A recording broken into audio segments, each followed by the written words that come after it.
Hello and welcome. This is Business Time, a magazine program where we bring you business and economic news stories making headlines in the country. My name is Chimwemwe Mangazi. Coming up in the program today, Malawi could lose 1% of GDP to transfer pricing. Also in the program, manufacturing. Like I say, it was on number 15.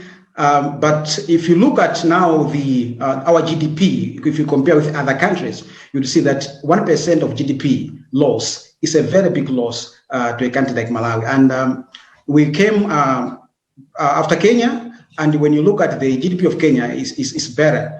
Now, when I looked at the amount that we are going to lose, the amount of revenue that we are going to lose is a very big sum of money that can help us change the situation that we have in Malawi, including the public services, and so many situations that challenges in Malawi that we need to.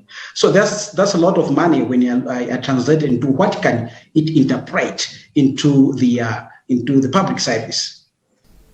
I understand there are a number of ways in which transfer pricing occurs. What are the common ways that multinational companies are doing this in Malawi?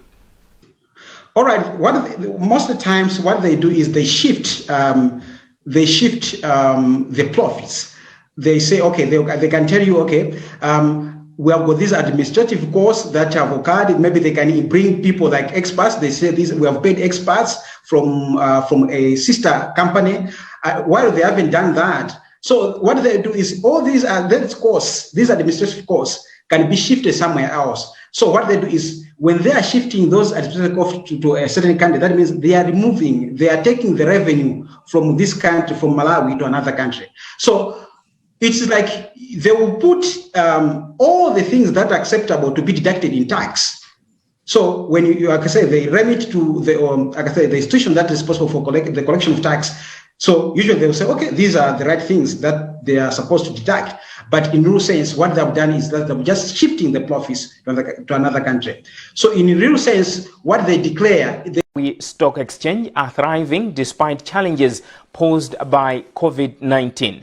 This is reflected in a corporate news report published by the Malawi Stock Exchange that has shown that commercial banks listed on the market are going to post a 20%. Despite Airtel Malawi PLC expecting 40% increase in profit, its competitor TNM PLC expects a 25% subdued profit for the year. In the hospitality sector, Blantyre Hotels PLC expects a 200% dip in losses, while Sunbelt Tourism PLC expects a 150% loss. Research manager at Capital Alliance Limited, Bond Mtembezega, said banks in the country stand the test of economic calamities. He said that at the peak of the pandemic in 2020, most banks relied on digital and remote banking channels, which enhanced service provision and reduced costs on the operations. He added that Malawian banks are generally resilient, firstly because of stringent standards set by Reserve Bank of Malawi (RBM), that is, adequate capital requirements and constant off-site and on-site monitoring.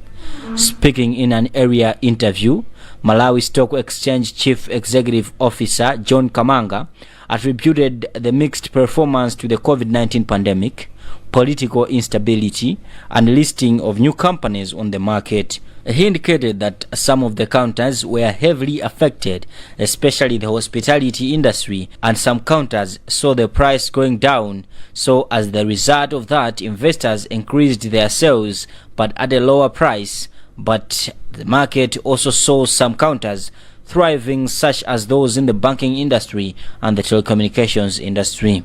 Those who are selling, they are adamant in terms of selling at a lower price.